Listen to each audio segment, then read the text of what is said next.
যেটা দেখো, ঠিক আছে, এটা ক্লাস সিক্সের কোশ্চেন,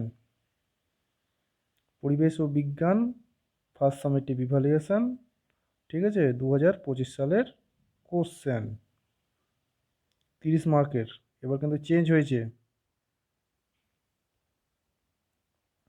প্রথমে ছিল এমসিকিউ। হুম এখানে পাঁচটা ছিল, পাঁচটাই করতে হবে। তারপরে শূন্যস্থান পূরণ ছিল, হ্যাঁ, 10টা করতে বলা হয়েছে। আর এখানে বাম স্তম্ভ ডান স্তম্ভ ছিল, আর এখানে সংক্ষিপ্ত উত্তর ছিল। ঠিক আছে, তো এই কোশ্চেনটা তোমাদের কাছে আছে, কিন্তু অ্যান্সারটা কিভাবে দিয়েছো দেখি। আমাকে দুটো খাতা ভালো লেগেছে, আমি সেই খাতাগুলো তোমাদের কাছে শেয়ার করছি। ঠিক আছে, কিভাবে লিখতে হয়, কেন আমরা নম্বর পাই না। এই যে দেখো, 1 নম্বর, এই খাতায় দেখো, এখানে যে মার্জিনের, এই যে মার্জিন দিয়েছে,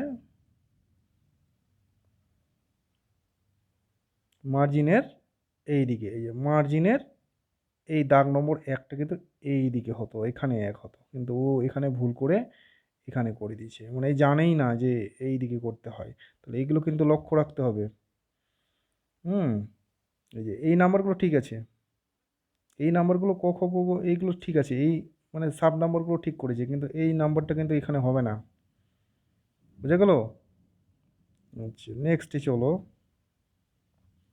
আচ্ছা, এই যে করেছে, আচ্ছা যাই হোক, এখানে সব নাম্বারগুলো আছে, দিয়েছে, এখানে সব নাম্বার দেওয়া আছে, অ্যান্সারগুলো দেখে নেবে তোমরা কোশ্চেনের, হ্যাঁ। আমি অত আলোচনা করছি না, যাই হোক দিয়েছে সব কিছু নাম্বার, হ্যাঁ। আর যখন খাতা চয়েস করবে, এই যে এখানে লক্ষ্য রাখবে, এই মার্জিনের, এই মার্জিনটা দেওয়া আছে না, একটু এই দিকে হলে খুব ভালো হয়, তাহলে দাগ নাম্বারগুলো এই দিক বরাবর হলে ভালো হয়, দাগ নাম্বারগুলো পরিষ্কার বোঝা যায়, এই দিকটা যেমন ছেড়েছে, হ্যাঁ, এই দিকেও যেন সমান হয়। নাহলে নিজে একটা স্কেল দিয়ে এরকম করে দাগ টেনে নেবে নিজের ইচ্ছে মতো, হ্যাঁ, সুবিধা মতো। আচ্ছা, এইগুলো দেখলাম মোটামুটি ঠিকই আছে। হুম তারপরে চলো, এই যে এইখানে আরেকটা ভুল দেখতে পাচ্ছি আমি, যে এই দাগটা, 3 নম্বর দাগ, এই 3 নম্বর দাগটা, এটা কিন্তু এইখানে হতো, হ্যাঁ, এইখানে এই দিকে হতো, মার্জিনের ওই পারে। আর এই যে ক খ গ এগুলো করেছে, এগুলো কিন্তু এই দিকে ভেতরে হতো, মার্জিনের, মার্জিনের এই দিকে। হুম ওটা কিন্তু লক্ষ্য রাখতে হবে। এই যে 4 নম্বর, এইটা এটা 4 নম্বরের এই দাগটা এই দিকে হবে। হুম এই ক খ গ এগুলো শুধু এমসিকিউ স্তম্ভ মেলারের ক্ষেত্রেই কিন্তু এই ভেতরের দিকে হবে, নাহলে কিন্তু এই দিকে বাইরের দিকে হবে। যেখানে এই করা হয়েছে এখানে, যেভাবে আর কি। আচ্ছা, নেক্সট পেজটা দেখি। এই যে দেখো, ভালোই, খুব সুন্দর, হ্যাঁ, নম্বর দেওয়া আছে ঠিক মতো। ঠিক আছে, তারপরে নেক্সট পেজে যাই, এই যে এখানটাও দেখো। হুম আচ্ছা, এটা আরেকটা খাতা। এখানে যেটা দেখলাম, একটার সঙ্গে একটার কিন্তু গ্যাপ খুব কম। এই যে এই কোশ্চেনটা শেষ হয়েছে, এই কোশ্চেনটা শেষ হয়েছে, তারপরে কিন্তু খুব গ্যাপটা কিন্তু খুব কম। হুম এই যে এটা কোশ্চেন শেষ হলো, তারপরে এই যে এই কোশ্চেনটা একটু গ্যাপ দিতে হয়, এখানে কিন্তু গ্যাপটা, এই গ্যাপটা খুব কম। হ্যাঁ, চেঞ্জ, মানে প্যারা চেঞ্জ করার একটু, একটু আরেকটু ওখানে একটু ইয়ে হতে হবে আর কি। হুম হুম লক্ষ্য রাখতে হবে। কিন্তু এই খাতাটায় দেখা যাক, এই খাতাটায় দেখলাম কি, এখানে কিন্তু মানে গ্যাপটা কিন্তু খুব সুন্দর করে দেওয়া হয়েছে।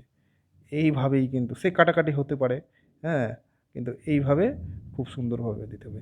আর কাটলে আমরা এরকম করে হিজিবিজি করে কাটবো না, একবার পেন পেন থ্রু করে দেবো, হয়ে গেল, পেন থ্রু করবো একবার। ঠিক আছে, তো এর এর আবার এখানে দেখলাম এর এগুলো ঠিক আছে, হ্যাঁ, দাগ নম্বরগুলো একদম ঠিক আছে। হুম আর হ্যাঁ, এখানে মোটামুটি 2-এর দাগের দিয়েছে, হ্যাঁ, 2-এর দাগের, হ্যাঁ, এগুলো দাগ নম্বরগুলো ঠিকই আছে। 2-এর ক খ গ ঘ করে দেওয়া আছে, ঠিকই আছে। এখানে গ্যাপটাও ভালো, মানে পরিষ্কার বোঝা যাচ্ছে। এরকম কিন্তু এরপরে তোমরাও কিন্তু সবাই চেষ্টা করবে, আর লেখাগুলো এরকম সুন্দর হওয়া চাই। হুম এইখানেও ঠিক আছে। যে হ্যাঁ, এখানে আরেকটা বলার আছে, এই যে চ, ছ, বর্গীয় জ, ঝ, আচ্ছা ঝ, আচ্ছা আচ্ছা, ছ, বর্গীয় ঝ, বর্গীয় জ, ঝ, ঞ, ঠিক আছে। আচ্ছা, এই যেখানে শেষ হলো, এখানে লাইন টেনে দিল। এই যে অল্পটুকু ফাঁকা জায়গা, এখানে কি আমরা লিখব? আমার পেজ তো অনেক আছে। আমি এখানে কেন কষ্ট করে একটা নতুন ইয়ে করতে যাব? আমার তো বোঝা যাচ্ছে এইটুকুর জন্য কোনো ভুল নয়। হ্যাঁ? নেক্সট পেজে চলে যাও। এটাও খুব বুদ্ধিমানের কাজ করেছে। হুম? আচ্ছা। এই যে নেক্সট পেজে চলে এসছে। কিন্তু সবসময় এইগুলোই মানে দেখতে হয়। আমার কমপ্লিট হয়ে গেল, আমি জমা দিয়ে দিলাম, হ্যাঁ? আমি বেরিয়ে গেলাম। তা করলে কিন্তু হবে না। এই যে এখানে যেটা ভুল হয়েছে, হ্যাঁ? এই যে দাগ নম্বরগুলো দেখতে হয়। এই যে এখানে কিন্তু দাগ নম্বরও দেয়নি। হুম? যদিও মার্জিনের ওই পারে দাগ নম্বর হতো।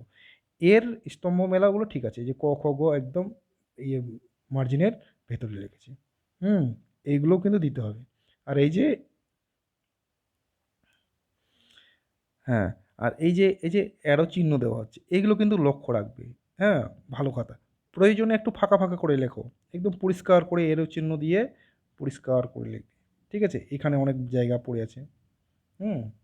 এই ৪ এর ক, খ, গ এর এইগুলো কিন্তু খুব ভালো দিক একটা এর। হুম? এগুলো দেখছি খুব ভালো একটা দিক এর। হ্যাঁ? সাজিয়ে গুছিয়ে লেখা। হুম? এই যে এখানে আরেকটা দেখছি, আম জারি খাতা হোক, কিন্তু সবাই চেষ্টা করবে ভালো করে লেখার। এই যেখানে এই, ঙ দুটি ধর্ম হলো ধাতুর। এইগুলো কেন এদিকে আসবে? এইগুলো তো এদিকে আসবে না। এগুলো সাব পয়েন্ট। এইটা একটা পয়েন্ট, এইটা একটা দাগ নম্বর। এগুলো তো দাগ নম্বর হয়? নয়। এগুলো হ্যাঁ, পয়েন্ট দিচ্ছি আমরা। পয়েন্ট করে, করে আলোচনা করছি। এগুলো কিন্তু মার্জিনের সবসময় ভেতরে হবে। হুম? এতবার বলা হলো তবুও যদি না শোনো এগুলো, হুম? যাই হোক, হুম? আর বানানগুলো লক্ষ্য করবে। এই যে প্রসারণ, বানানটা ভুল হয়েছে। আচ্ছা, হ্যাঁ, শেষ। যখন শেষ হয়ে যাবে তখন আমরা একটা এরকম একটা দাগ টেনে দেব। হ্যাঁ? দাগ টেনে দেব। এরকমভাবে একটা দাগ টেনে দেব। ঠিক আছে? হ্যাঁ, নাহলে কেউ এরকম করে দাগ টেনে দেয়। ঠিক আছে? কেউ আবার মানে এরকম করে দেয়, এরকম করে টেনে দেয়। হ্যাচ চিহ্ন দিয়ে দেয়। যার যেরকম ভালো লাগবে। কেউ আবার সমাপ্ত লেখে। হুম? হুম? এরকম করে সমাপ্ত লিখে। ঠিক আছে? যার যেটা ভালো লাগে। সুন্দর করে এরকম খাতাগুলোকে সাজাতে হবে। ঠিক আছে? হুম? এরপরে চেষ্টা করো এই ভুলগুলো শোধরানোর। ওকে, বাই।